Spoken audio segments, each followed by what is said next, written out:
కాలపు ముందు పులుపు లేఖన భాగాల నుంచి కొన్ని మాటలు ధ్యానం చేసుకొని వాక్యానుసారంగా మనము ప్రభువైనటువంటి యేసుక్రీస్తు వారిని ఆత్మతోనూ సత్యంతోనూ మనం ఆరాధించడానికి దేవుడు మనం నడిపించిన గాక.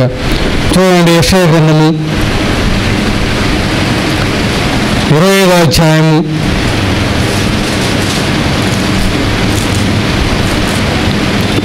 25వ అధ్యాయం మొదటి వచనాన్ని మనం అందరం కలిసి గట్టిగా చదువుకుందాం. యెషయా గ్రంథం 25వ అధ్యాయం మొదటి వచనాన్ని మనం అందరం కలిసి గట్టిగా చదువుకుందాం. యెహోవా, నీవే నా దేవుడవు, నేను నిన్ను హెచ్చించేదను, నీ నామమును స్తుతించేదను. నీవు అద్భుతములు చేసితివి, సత్య స్వభావం అనుసరించి నీవు పూర్వకాలమును చేసిన నీ ఆలోచనలను నెరవేర్చితివి. ప్రభు సహాయం నిమిత్తమై చిన్న ప్రార్థన చేసుకున్నాం. దయచేసి మోకరించగల వారందరూ కూడా మోకరించవలసిందిగా ప్రభు పేరట మనం చేస్తున్నాను. ప్రభువైన తండ్రి, పరిశుద్ధుడైన దేవా, జీవముల ప్రభువా, సర్వాధిపతి, సర్వోన్నతుడా, కృపయు కనికరము ఆశ్చర్యత గల దేవా, ఘనమైన పరిశుద్ధమైన నామములో ఈ యొక్క ఉదయకాల సమయంలో ప్రభు యొక్క పునరుద్ధాన దినములో దేవా, ఈ విధంగా మీ బిడ్డలతో కలిసి మీ సన్నిధిలో గడపడానికి మీరు ఇచ్చినటువంటి శ్రేష్టమైన సమయాన్ని స్తోత్రములు. ఈ లోకంలో ఎందరికో లేని గొప్ప ఘనతను మీరు మాకు దయచేసిన దేవుడు స్తోత్రములు. ఎందుకు పనికిరానటువంటి నన్ను మీరు ప్రేమించినారు. మా కొరకై కలవరసలలో మీరు చిందించినటువంటి శ్రేష్టమైన ప్రశస్తమైన రక్తం ద్వారా మా ప్రతి పాపం కడిగి పవిత్రపరిచి మీరు మాకు ఇచ్చినటువంటి గొప్ప రక్షణ స్తోత్రములు. అందుని బట్టి మేము మిమ్మల్ని స్తుతించడానికి ఏదో కాల సమయంలో మిమ్మల్ని సమకూర్చిన దేవుడు స్తోత్రములు.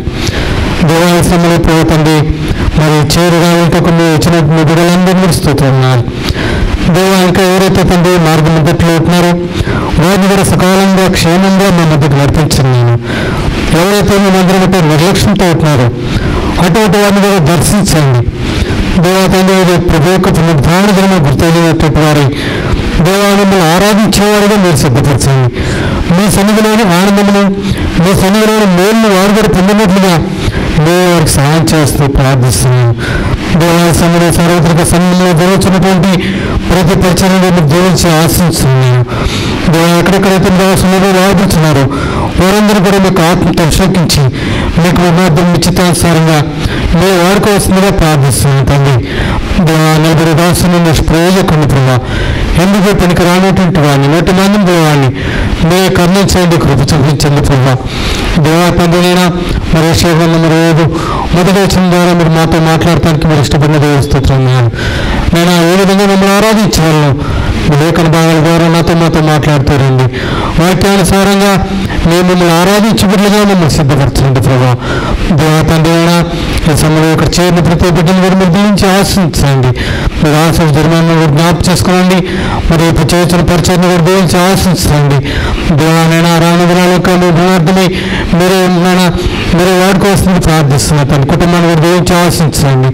దేవాలయంగా నేను మరి మీ సన్నిధిలో మరి ఏ విధంగా చేరడం కూడా ఎందుకు పనికిరానటువంటి నేను కూడా చేరి మిమ్మల్ని స్తుతించడానికి ఇచ్చిన కృపకు స్తోత్రములు. సమయంలో నేను తండ్రి నేను సంఘము మీద ప్రజలని వారు మీ సంఘమునకు మీ ప్రజలకు కావాల్సినటువంటి ఆత్మీయమైనటువంటి మాటలను మీరు నాకు అనుగ్రహించి మీ నామానికి మహిమ తెచ్చుకోవాల్సింది ప్రార్థిస్తూ నేను దుష్ట కార్యములు అంధకార క్రియలను శ్వాసంతో బంధిస్తూ మీ రక్త ప్రోక్షణ కోరుకుంటూ యేసుక్రీస్తు వారి అతి శ్రేష్టమైన పరిశుద్ధమైన ఘనమైన నామమున ప్రార్థించి స్తుతించి వేడుకొచ్చున్నాను తండ్రి. ఆమేన్.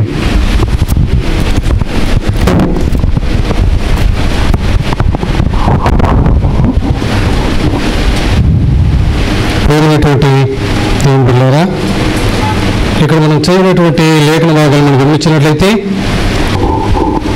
ఇక్కడ యెషయా భక్తుడు అంటున్నాడు, యెహోవా నీవే నా దేవుడవు, నేను నిన్ను హెచ్చించగలను, నీ నామమును స్తుతించగలను. ప్రియమైనటువంటి సంఘం, ఇక్కడ యెషయా భక్తుడు అంటున్నాడు, యెహోవా నీవే నా దేవుడు, నీవే నా దేవుడు అనేటువంటి ఈ యొక్క అనుభవాన్ని నీవు నేను కూడా కలిగి ఆయనను ఆరాధించే వారంగా ఉండాలని దేవుడు ఈ ఉదయకాల సమయంలో మనల్ని కోరుతున్నటువంటి వారు ఉంటున్నాడు. ఎవరు ఆయనలో దేవుడు అని పలకగలరండి? ఎవరైతే ఆయనను సొంత రక్షణగా అంగీకరిస్తారో, ఎవరైతే యేసుక్రీస్తు వారిని మరి తన సొంత రక్షకునిగా అంగీకరించి ఆయన యొక్క అడుగుజాడల్లో నడుస్తూ ఉంటారో అటువంటి వారు యేసుక్రీస్తు వారిని ఎవరు సంబోధించగలరంటే, నిజమే ప్రభువా, నీవే నా దేవుడు అయ్యా, నీవు తప్ప నాకు ఈ లోకంలో ఎవరు కూడా లేరు అనేటువంటి మాటను మరి స్పష్టంగా అందరూ కూడా మరి పలకగలిగేటువంటి వారుగా ఉంటారు. అయితే ఇక్కడ మనం చూసినట్లయితే యెహోవా నీవే నా దేవుడవు అని మరి చెప్పే ముందు ఆయన ఎటువంటి వాడు, ఆయన ఎటువంటి లక్షణములు కలిగినాడు అనేటువంటిది మనము గ్రహింపు కలిగినటువంటి వారంగా ఉండాలి. ఏదో యేసుక్రీస్తు వారు మరి ఒక దేవుడు అన్నట్టు కాకుండా ఆయనలో ఉన్నటువంటి ప్రాముఖ్యమైనటువంటి కొన్ని లక్షణాలు ఉన్నాయి.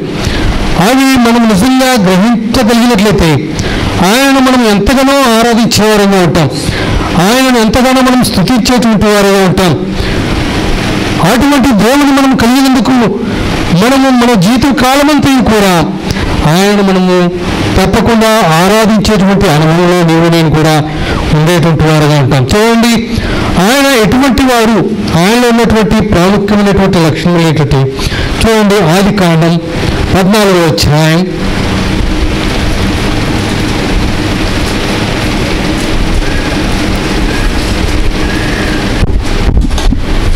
14వ అధ్యాయము మొట్టమొదటిగా ఆయన ఎటువంటి వాడు అనగా 19వ వచనం చివరి మాట చదువుతున్నాను, గమనించండి.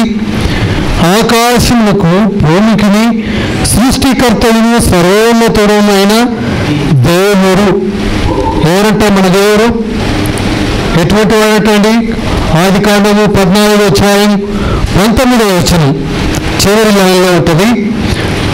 ఆకాశములకు భూమికి సృష్టికర్తయును సర్వోన్నతుడైనటువంటి దేవుడు.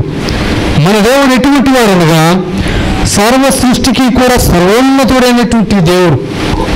ఏదో మన యెహోవా నా దేవుడు అంటూ మాత్రమే కాదు, కానీ నీవు సర్వ సృష్టికి కూడా సర్వోన్నతుడైనటువంటి దేవుడు అయి ఉన్నావు అనేటువంటి ఆ యొక్క గ్రహింపును నీవు నేను కూడా కలిగి ఉండాలని దేవుడు ఉదయకాల సమయంలో కోరుతున్నటువంటి వారు ఉన్నారు. సర్వ సృష్టికి కూడా సర్వోన్నతుడైనటువంటి దేవుడు మన దేవుడు.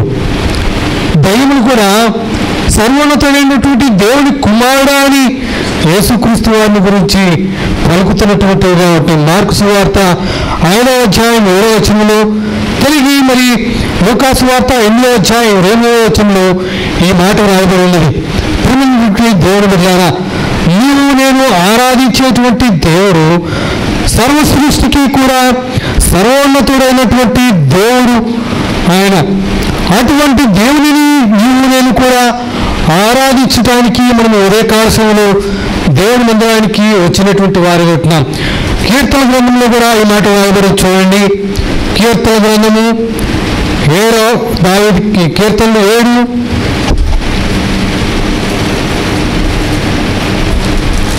కీర్తన గ్రంథము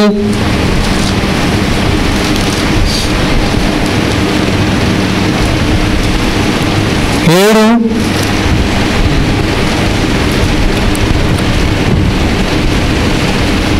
17 చదవండి. యెహోవా న్యాయం విధించేవాడని నేను ఆయనకు కృతజ్ఞతాస్తులు చెల్లించదను, సర్వోన్నతుడైన యెహోవా నామమును కీర్తించదను. ఎటువంటి వాడు అంటే మన దేవుడు సర్వోన్నతుడైనటువంటి వాడు. సర్వ సృష్టికి కూడా సర్వోన్నతుడైనటువంటి ఆ యొక్క దేవుడిని మనము స్తుతించాలని దేవుడు కోరుతున్నటువంటి వారు ఉంటున్నారు. సర్వోన్నతుడైన యెహోవా నామమును కీర్తించేదను. ప్రేమైనటువంటి దేవుడు బిడ్డలారా, దావీదు మహారాజు అంటున్నారు, సర్వోన్నతుడైన దేవుని నామమును నేను కీర్తిస్తాను అని చెప్తున్నటువంటి వారు ఉంటున్నారు. ప్రేమైనటువంటి దేవుడు బిడ్డలారా, మన దేవుడు మొట్టమొదటి ఎటువంటి వాడంటే సర్వ సృష్టికి కూడా సర్వోన్నతుడైనటువంటి దేవుడు అనేది మనం గుర్తైనటువంటి వారమై మనం ఆయన ఆరాధించడానికి మనం ఏమాత్రం కూడా సంకోచించకూడదు. రెండవదిగా మనం గమనించినట్లయితే చూడండి, ఆదికాండంలోని 15వ అధ్యాయం ఆదికాండం 17వ అధ్యాయము మొదటి వచనం చదువుతున్నాను, గమనించండి. చదవండి. మొదటి వచనం. ఆదికాండం 17వ అధ్యాయం మొదటి వచనం. అబ్రాము 99 ఏళ్ల వాడైనప్పుడు యెహోవా అతనికి ప్రత్యక్షమై, నేను సర్వశక్తి కలిగినటువంటి దేవుడు. రెండవదిగా మన దేవుడు ఎటువంటి వాడంటే సర్వశక్తి కలిగినటువంటి దేవుడు. ప్రియమైనటువంటి దేవుడు వెళ్ళారా, మొట్టమొదటిగా సర్వ సృష్టికి కూడా సర్వోన్నతుడైనటువంటి దేవుని మనము కలిగి ఉన్నాము. రెండవదిగా మనం గమనించినట్లయితే సర్వశక్తి కలిగినటువంటి దేవుడు మన దేవుడు. అటువంటి దేవుని నీవు నేను కూడా ఆరాధించాలి.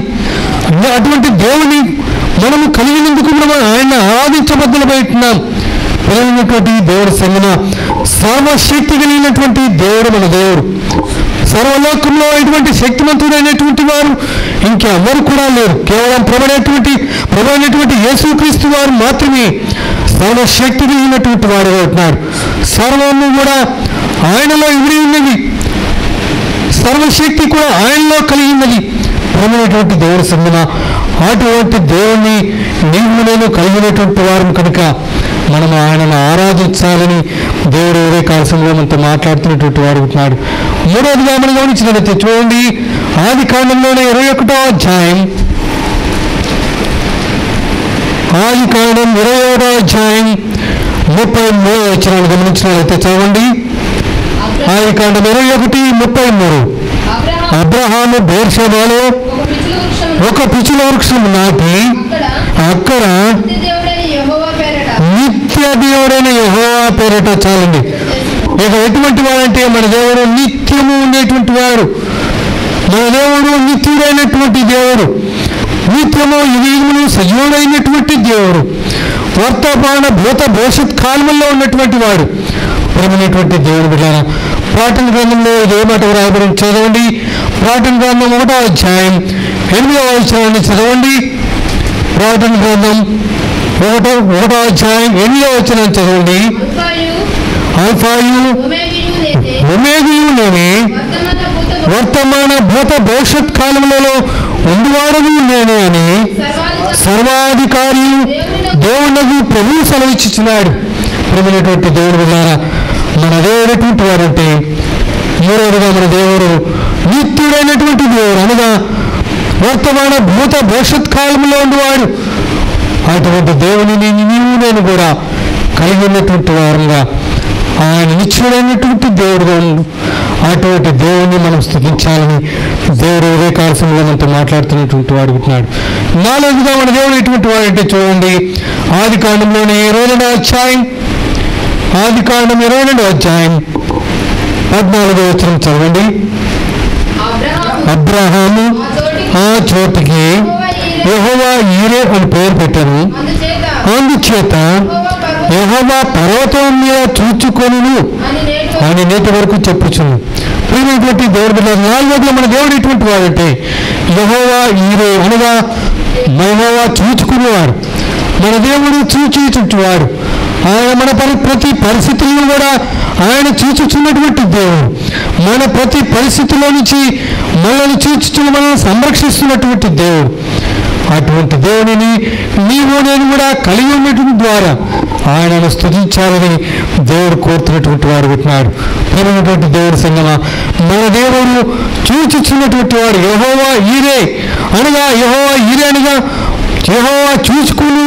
ప్రియమైనటువంటి వాళ్ళారా, మన ప్రతి పరిస్థితులు కూడా ఆయన చూసుకునేటువంటి వాడు. అటువంటి దేవుని నువ్వు నేను కూడా ఆరాధించాలని దేవుడు కోరుతున్నటువంటి వాడు ఉన్నాడు. చూడండి, ఐదవదిగా మనం గమనించినట్లయితే అపోస్తల కార్యములు 7వ అధ్యాయం, అపోస్తల కార్యములు 7వ అధ్యాయం 2వ వచనం చివరిలో చదవండి.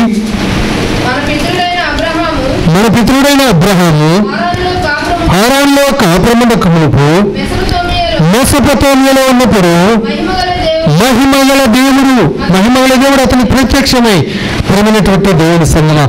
ఐదవదిగా మన దేవుడు ఎటువంటి వాడు అంటే మహిమ కలిగినటువంటి దేవుడు.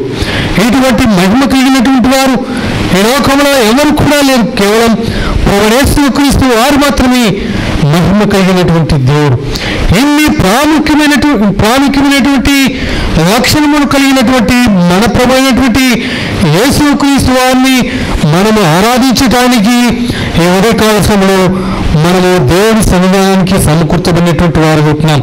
ప్రేమైనటువంటి దేవుని సంగమ, యెహోవా నీవే నా దేవుడు అని మనము చెప్పుతున్నప్పుడు ఆయనలో ఉన్నటువంటి ప్రాముఖ్యమైనటువంటి లక్షణమును మనము గ్రహించగలిగినటువంటి వారమై, ప్రభువా నీవు సర్వ సృష్టికి కూడా మరి సర్వోన్నతుడై ఉన్నావు.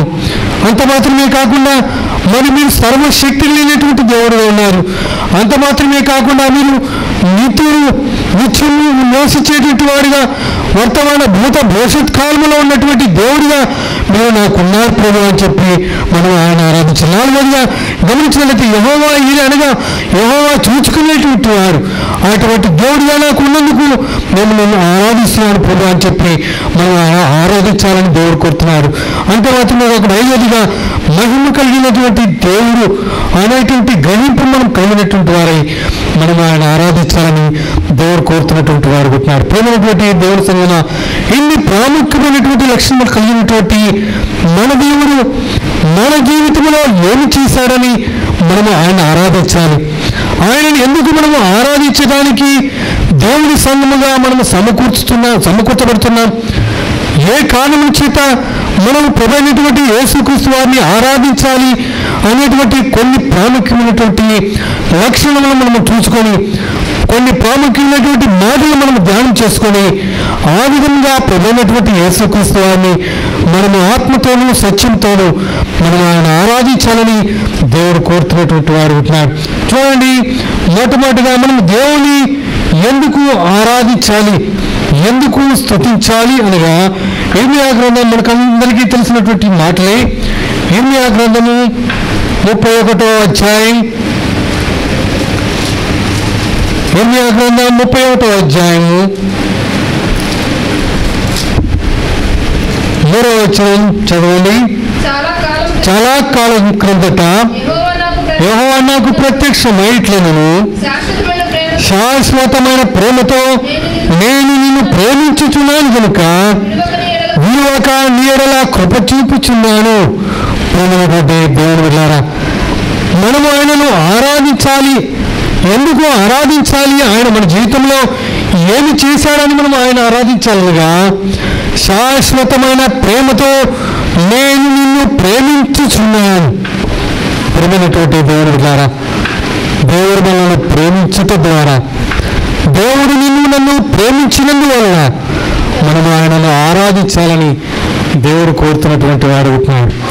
ఆయన శాశ్వతమైనటువంటి ప్రేమతో నన్ను ప్రేమించినటువంటి వాడు ఉంటున్నాడు.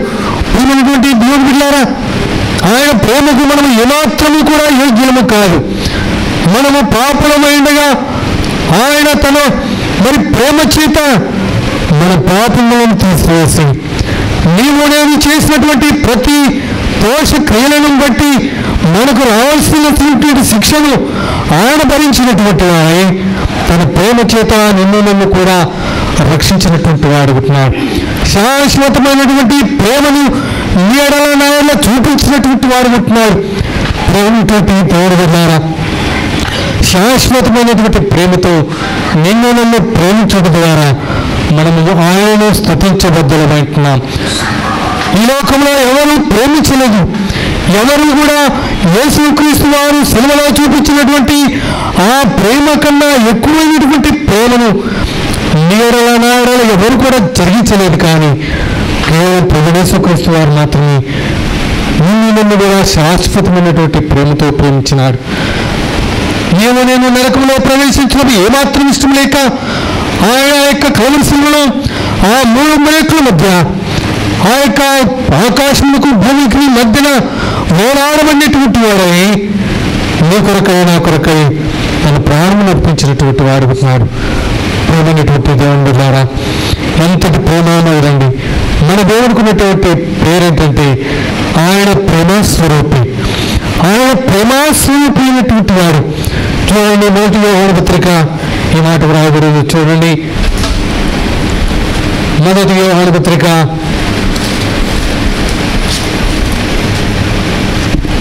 4వ అధ్యాయం 8వ వచనాన్ని చదవండి. దేవుడు ప్రేమాస్వరూపి. చాలా మన దగ్గర ఎటువంటి వాడంటండి? ప్రేమాస్వరూపి. ప్రేమైనటువంటి దేవుడు బిడ్డలారా, మన దేవుడు ప్రేమాస్వరూపి అయినటువంటి వాడు. ఆయన మొదట మనం ఆయన ప్రేమించలేదు, కానీ ఆయనే మొదట మనల్ని ప్రేమించినటువంటి వాడు ఉన్నారు. చూడండి, 10వ వచనంలో కూడా ఈ మాట రాయబడింది. మనము దేవుని ప్రేమించటమని కాదు, తానే మనల్ని మొదట ప్రేమించి మన పాపములకు ప్రాయశ్చిత్తమైనటకు తన కుమారుని పంపాను. ఇందులో ప్రేమ ఉన్నది. ప్రేమైనటువంటి దేవుని సంగమా, మొదట మనం ఆయనను ప్రేమించలేదు, కానీ ఆయనే మనల్ని వెతుక్కుంటూ ప్రేమించినటువంటి వాడు ఉంటున్నాడు. ఆయనే మనల్ని వెతుకుతూ వచ్చి ప్రాణి బిడ్డ, ప్రాణి కుమార్తె మరి ప్రాణి పాపంలో కొట్టుకుతాడుతున్నది, ఆ బిడ్డను ఈ విధంగా నేను రక్షించాలి అనేటువంటి ఆ ప్రేమాస్వరూపమైనటువంటి వాడు, ఆ ప్రేమామూర్తి అయినటువంటి యేసుక్రీస్తు వారు నిన్ను నన్ను ప్రేమించి మనం నరకంలో ప్రవేశించడం మాత్రం ఇష్టం లేక ఆయన మనల్ని ప్రేమించినటువంటి వాడు ఉంటున్నాడు. శాశ్వతమైనటువంటి ప్రేమతో నేను నిన్ను ప్రేమించుచున్నాను కనుక విరవక నేరల నాడల కృప చూపించినటువంటి వాడు. ఆయన కృప కలిగినటువంటి దేవుడు, ప్రేమ కలిగినటువంటి వాడు, కృప కలిగినటువంటి దేవుడు నీకు నాకు దొరికినందుకు ఆయనను మనం స్తుతించబద్ధమైతున్నాం. ప్రేమైనటువంటి దేవుని బిడ్డలారా, ఆయన మనల్ని ప్రేమించడానికి గల కారణం, ఆయన మనం ఘోర పాపలమైనగా, మనం శత్రువమైనగా, మనం ఇంకనూ బలహీనమైనగా ఆయన మనల్ని ప్రేమించేటువంటి వాడు ఉంటున్నాడు. ప్రేమైనటువంటి దేవుని సంగమా, అటువంటి దేవుని నేను కూడా ఆరాధించాలని ఈ ఉదయకాల సమయంలో దేవుడు మనల్ని కోరుతున్నటువంటి వాడు ఉంటున్నాడు. రెండవదిగా మనం ఎందుకని ఆయన స్తుతించాలనగా, చూడండి, మనం చదివినటువంటి లేఖన భాగం యెషయా గ్రంథం 25వ అధ్యాయం,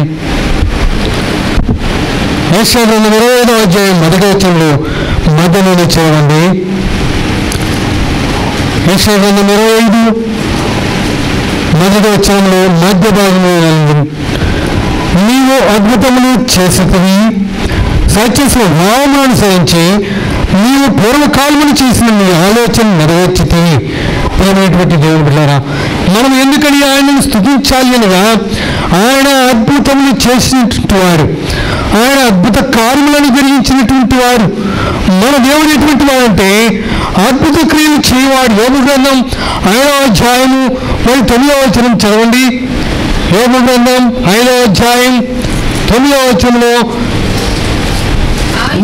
వారి చదవండి. ఆయన పరిశోధింపజాలని మహాకార్యములను లెక్కలేని అద్భుత క్రియలు చేయవాడు. మన దేవుడు ఎటువంటి వాడంటే లెక్కలేని అద్భుత క్రియలు జరిగించేవాడు, అద్భుత క్రియలు చేయనటువంటి వాడు. ప్రేమైనటువంటి దేవుడారా, ఆయన అందరి బట్టి మనం ఆయనను స్తుతించాలని దేవుడు కోరుతున్నటువంటి వారు ఉంటున్నాడు. ఆయన చేసినటువంటి మహా అద్భుతమైనటువంటి కార్యం ఏంటంటే యెషయా గ్రంథం 25:8 రాయబడినది చూడండి. యెషయా గ్రంథం 25వ అధ్యాయం 8వ వచనం చదవండి.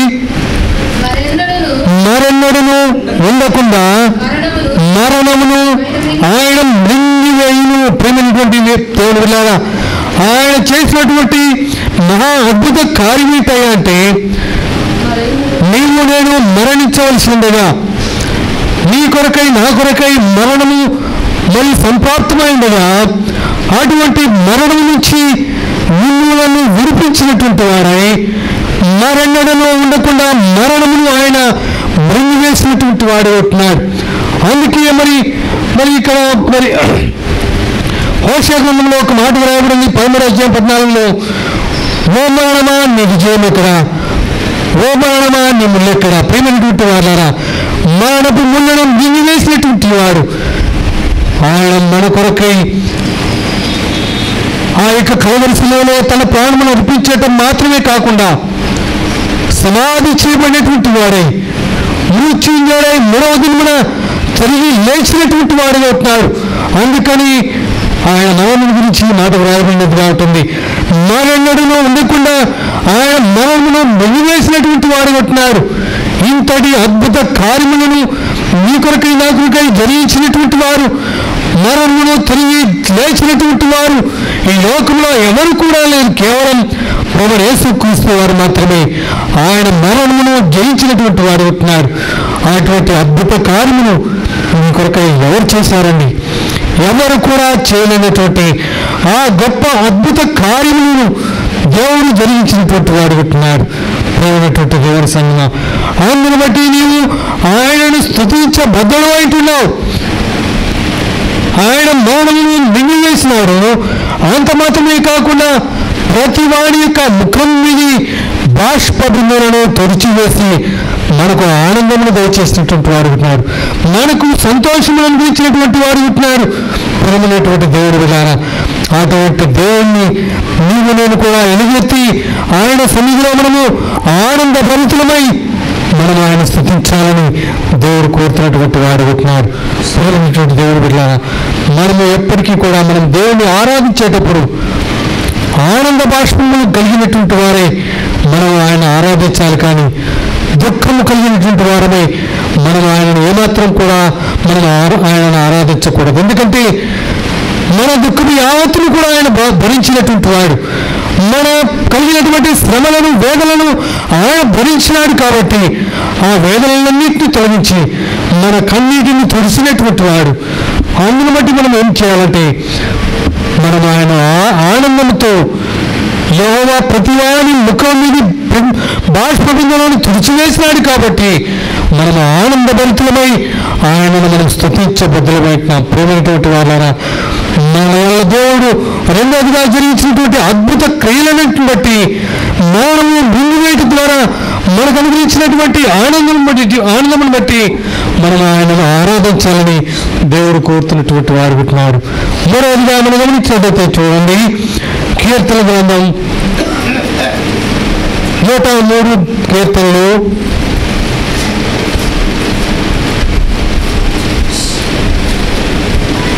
103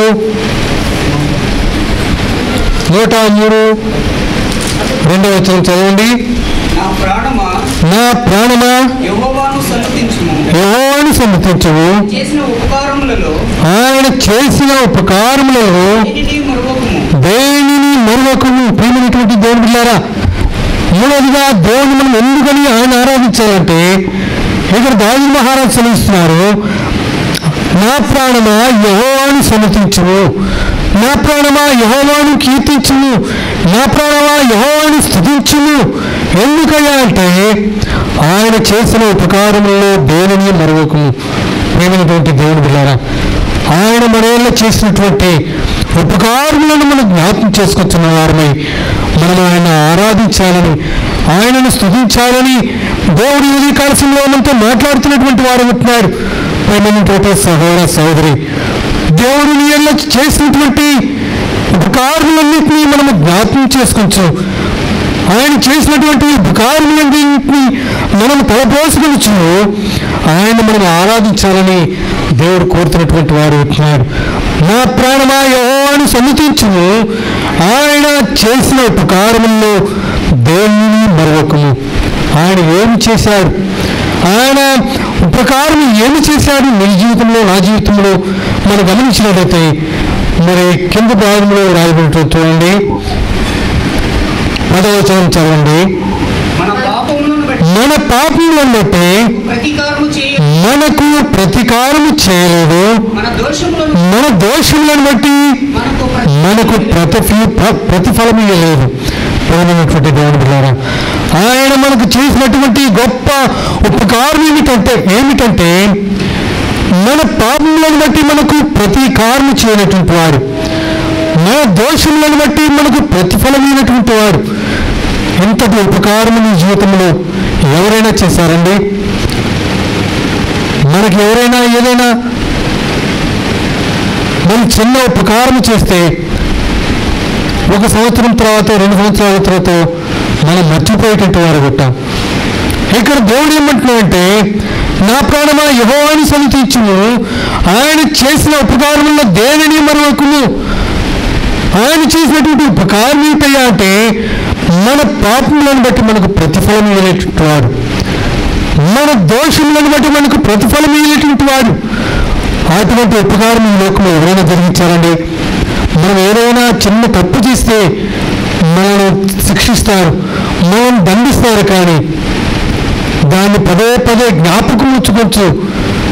ఫలాని పని చేశాడని జీవితకాలం అంతా కూడా మనల్ని నిందించేవారే. కానీ లేకపోతే ఈ లోకంలో ఉన్నటువంటి మానవులు ఏం చేస్తారంటే, ఏదైనా మన ద్వారా పొరపాటున ఏదైనా జరిగితే అది జీవితాంతము జ్ఞాపకం ఉంచుకొని మనకు ఎప్పుడు రివర్స్లో మనకెప్పుడు అటువంటి హాని చదివిద్దామా అని చెప్పి అటువంటి తలంపుతో ఉండేటువంటి వారు ఉంటారు. దేవుడి సన్న మన దేవుడైతే మనం చేసినటువంటి దోషం బట్టి ఆయన మనకు ప్రతీకారం చేయనటువంటి వాడు. మన దేవుడు ఎటువంటి వాడంటే, మన దేవుడు ఉపకారైనటువంటి వాడు. కీర్తన గ్రంథంలో ఈ మాట వ్రాయబడి చూడండి. కీర్తన గ్రంథం 145 9వ వచనంలో ఈ మాట వ్రాయబడినది. కీర్తనలో 145 9వ వచనం చదవండి. యెహోవా అందరికీ ఉపకారి. ప్రేమైనటువంటి వాళ్ళరా, మన దేవుడు ఎటువంటి వాడంటే ఆయన అందరికీ ఉపకారి. ప్రేమైనటువంటి దేవుడి సన్నిధ లూకాసు వార్త 6:35 చదవండి. లూకాసు వార్త 6:35. ఆయన చివరిలో చదవండక ఆయన కృతజ్ఞత లేని వారి ఎడలను దుష్టుల ఎడలను ఉపకారి అయి ఉన్నాడు. ప్రేమైనటువంటి దేవుని బిడ్డలారా, మన ప్రభువైనటువంటి యేసుక్రీస్తు వారు అందరికీ ఉపకారి అయినటువంటి వాడు. ఆయన కృతజ్ఞత లేని వారి ఎడలను దుష్టుల ఎడలను కూడా ఆయన ఉపకారి అయి ఉన్నాడు. ప్రేమైనటువంటి దేవుడి సన్నిధి మనం అటువంటి దేవుని కలిగినందుకు ఆయన నీ జీవితంలో చేసినటువంటి ఉపకారములన్నింటినీ మనము జ్ఞాపకం చేసుకున్నటువంటి వారమై ఆయనను మనము స్తుతించాలని దేవుడు కోరుతున్నటువంటి వారు ఉంటున్నారు. అటువంటి దేవుని కలిగినందుకు మనము ఆయనను ఆరాధించబద్ధులమై ఉంటున్నాం. ప్రేమైనటువంటి దేవుడు బిడ్డలారా, మన ఉపకారి అయినటువంటి దేవుడు ఆయన చేసిన ఉపకారముల్లో మనము దేనిని కూడా మరొక మనం ఎల్లప్పుడూ కూడా ఆయనను స్తుతించాలని, ఆయన నామములన్నిటిని కీర్తించాలని దేవుడు కోరుతున్నటువంటి వాడు ఉంటున్నాడు. ఆయన మన పాపములను బట్టి మనం ప్రతీకారం చేయనటువంటి వాడు, మన దోషములన్నింటినీ కూడా క్షమించినటువంటి వాడు. అటువంటి ఉపకారం జరిగించినటువంటి మన దేవుణ్ణి నేను కూడా ఎలుగెత్తి ఆయనను స్తుతించాలని దేవుడు కోరుతున్నటువంటి వాడు ఉంటున్నాడు. చూడండి, దావీదు కీర్తనలు 4వదిగా మనం గమనించినట్లయితే, దావీదు కీర్తనలు 100 దావీదు కీర్తన 100వ దావీదు కీర్తన 4వ వచనం చదవండి. కృతజ్ఞతలు చెల్లించు ఆయన గుమ్మముల్లో ప్రవేశించుడి, కీర్తనలు పాడుచు ఆయన ఆవరణలో ప్రవేశించుడి. చాలా ప్రేమైనటువంటి దేవుడి సంగమ, దేవుడు మన జీవితంలో 4వదిగా చేసినటువంటి కార్యం ఉంటాయా అంటే, ఎందుకని ఆయనను స్తుతించాలి అనగా కృతజ్ఞతార్పణలు చెల్లించు ఆయన గుమ్మముల్లో ప్రవేశించేటువంటి గొప్ప ధన్యతను దేవుడు నీకు నాకు అనుగ్రహించినటువంటి వాడు ఉంటున్నాడు. ఈ లోకంలో ఎందరికో లేని గొప్ప ధన్యతను దేవుడు నీకు నాకు అనుగ్రహించినటువంటి వాడు ఉంటున్నాడు. ప్రియమైనటువంటి దేవుడి సంగమ, దేవుడి బిడ్డలతో కలిసి దేవుడి ఆవరణలో చేరి ఆయనను స్తుతించేటువంటి గొప్ప ధన్యతను దేవుడు మనకు అనుగ్రహించినటువంటి వాడు ఉంటున్నాడు. ఎవరికయ్యా అంటే, ఎవరైతే ప్రభు అయినటువంటి యేసుక్రీస్తు వారి యొక్క రక్తంలో తమ పాపములను కలుపుకొని ప్రభు యేసుక్రీస్తు వారిని సొంత రక్షకుడిగా అంగీకరిస్తారో అటువంటి వారిని దేవుని మందిరంలోకి చేర్చి ఆయన బిడ్డలతో కూడా కలిసి ఆయనను ఆరాధించేటువంటి గొప్ప ధన్యతను దేవుడు మనకు అనుగ్రహించినటువంటి వాడు ఉంటున్నాడు. అందుని బట్టి దేవుణ్ణి స్తుతించాలని, నిజంగా ప్రభా నేను ఈ లోకంలో పాపంలో తిరుగుతుండగా, ఈ లోకమే శాశ్వతమని తిరుగుతుండగా నన్ను ప్రేమించినటువంటి వారై మీరు నా ఆయన ఉపకారం జరిగించి నన్ను నా ప్రతి పాపమును దోషము క్షమించినటువంటి వారై నన్ను మీ మందిరంలో చేర్చి నిన్ను స్తుతించడానికి, నన్ను కూడా మీ బిడ్డలతో కలిసి ఏకీభవించి ఆరాధించడానికి మీ మందిరంలో చేర్చినందుకు మీకు ఎంతగానో ఉన్నాను ప్రభు అని చెప్పి మనం ఆయన ఆరాధించాలని దేవుడు కోరుతున్నటువంటి వాడు ఉంటున్నాడు. ప్రియమైనటువంటి దేవుడి సంగన ఆయన ఆవరణలో చేరి ఆయన స్తుతించేటువంటి గొప్ప ధన్యతలు దేవుడు నీకు నాకు అనుగ్రహించినటువంటి వాడు ఉంటున్నాడు. దేవుడి మందిరంలో నివసించేటువంటి గొప్ప ధన్యతలు దేవుడు నీకు నాకు అనుగ్రహించినటువంటి వాడు ఉంటున్నాడు. కీర్తన గ్రంథం 24 చూడండి. కీర్తన గ్రంథం 24, కీర్తన 24:4 చదవండి. 84 కీర్తన 4వ వచనం. మీ మందిరమునందు నివసించేవారు ధన్యులు, వారు నిత్యము నిన్ను స్తుతించుదురు. ప్రియమైనటువంటి దేవుని సంగమ, మీ మందిరమునందు నివసించేవారు ధన్యులు, వారు నిత్యము నిన్ను స్తుతించెదరు. ప్రియమైనటువంటి దేవుడు బిడ్డారా, అటువంటి గొప్ప ధన్యతలు, నిత్యము స్తుతించేటువంటి ధన్యతలు, నిత్యము మన దేవుని సన్నిధిని కొనియాడేటువంటి ధన్యతలు దేవుడు నీకు నాకు అనుగ్రహించి అటువంటి ధన్యకరమైనటువంటి జీవితాన్ని మనకు అనుగ్రహించినటువంటి వాడు అవుతున్నాడు. కాబట్టి ఆయనను మనము స్తుతించ బద్దలైనట్టున్నాం. ప్రియమైనటువంటి దేవుడు బిడ్డారా, అటువంటి గొప్ప కార్యము నీళ్ళు జరిగించినటువంటి దేవుని నీవు ఆయనను స్తుతించాలని దేవుడు కోరుతున్నటువంటి వాడు అవుతున్నాడు. చూడండి, 5 కీర్తనలు 77 దావీదు కీర్తన 5వ చివరిగా మనం చూసి ముగించుకున్నాం. దావీదు కీర్తనలు 77, 13, 14 వచనాలు చదవండి. దేవా, నీ మార్గము పరిశుద్ధమైనది. దేవుని వంటి మహాదేవుడు ఎక్కడున్నాడు? ఆశ్చర్యక్రియలు జరిగించు దేవుడు నీవే.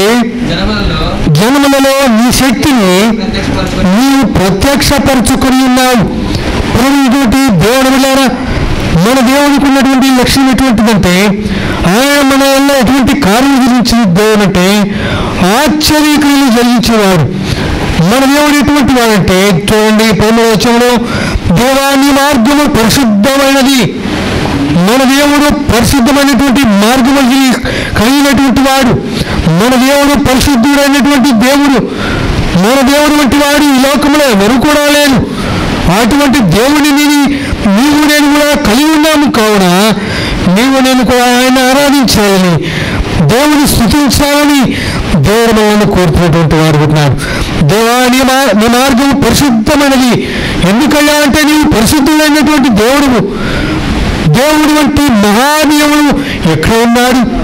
అటువంటి పరిశుద్ధమైనటువంటి దేవుడు ఈ లోకంలో నాకు ఎవ్వరూ లేరయ్యా, కేవలం నీ ఒక్కరు మాత్రమే. నీవు మాత్రమే పరిశుద్ధమైనటువంటి దేవుడు. నీ మార్గము పరిశుద్ధమైనది.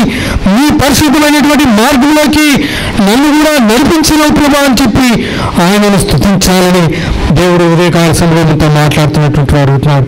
అంత మాత్రం కాకుండా ఆశ్చర్యకరమైన నీళ్ళ జరిగించినటువంటి వాడు. కాబట్టి అటువంటి పరిశుద్ధ దేవుని నీవు నేను కూడా ఎలుగెత్తి ఆయన సన్నిధిలో ఆయనను స్తుతించాలని దేవుడు కోరుతున్నటువంటి వాడు చెప్తున్నాడు.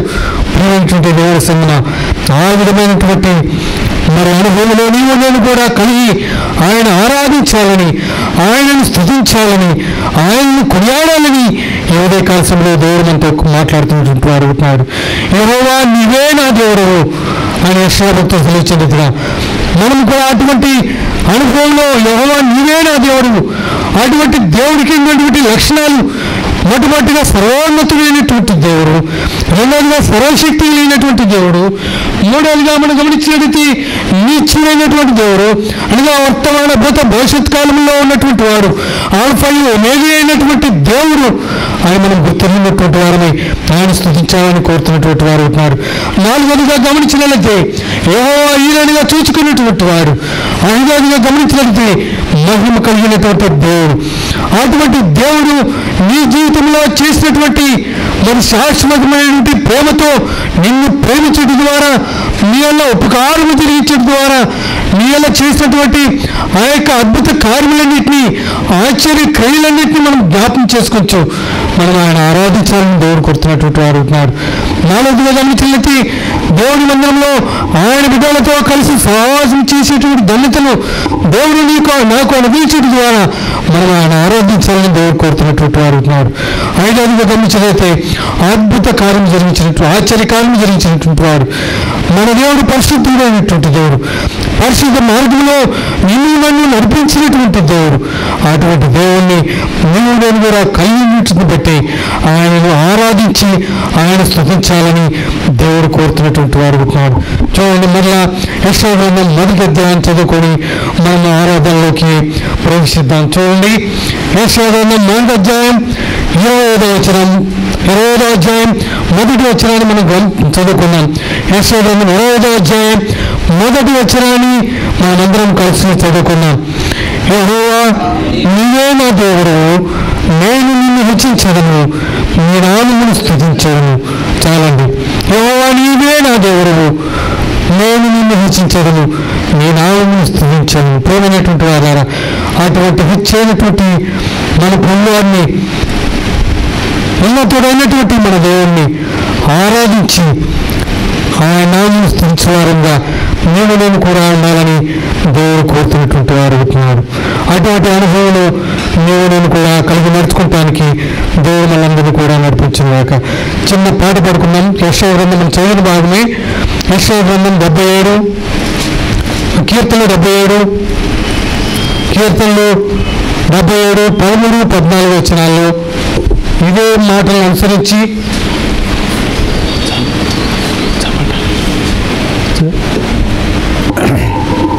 ఎంతమందికి వచ్చండి పాట?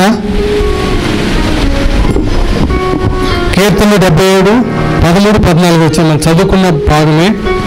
ఆ వాక్యాల్లో ఉన్న రీతిగానే 14వ వచనంలో ఆశ్చర్య కార్యములు అని పాడాలి. జనంలో నీ శక్తిని నువ్వు ప్రత్యక్షపరచి ఉన్నావు అని పాడాలి. ఆ 2 చోట్ల మాత్రమే మనం మార్పు జరుగుతుంది. చూడండి, మొట్టమొదటిగా నేను పాడతాను, రెండోసారి తిరిగి మీరు పాడడానికి ప్రయత్నించండి. దేవా నీ మార్గము పరిశుద్ధమైనది, దేవా నీ మార్గము పరిశుద్ధమైనది,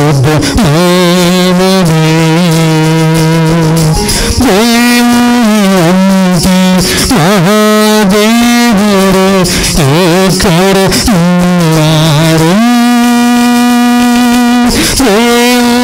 అంటే మహాదేవుడు ఎక్కడ ఉన్నారు, ఆశ్చర్య కార్యములు దేవుడు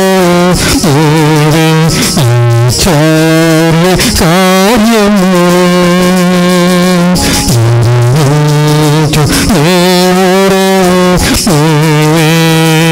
జ్ఞానంలో నీ శక్తిని ప్రత్యక్షపరచి ఉన్నావు, జ్ఞానంలో నీ శక్తిని ప్రత్యక్షపరచి ఉన్నావు. కీర్తన 77, 16,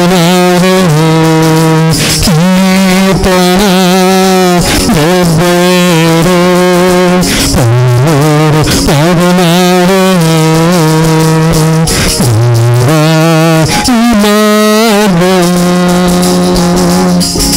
16, పరిశుద్ధమైనది,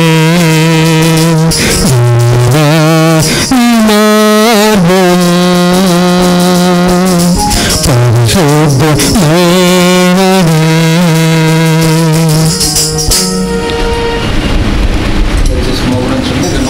వెలుగులో వృత్తంగా చేయండి, అందరూ చేయడానికి వీలుంటుంది.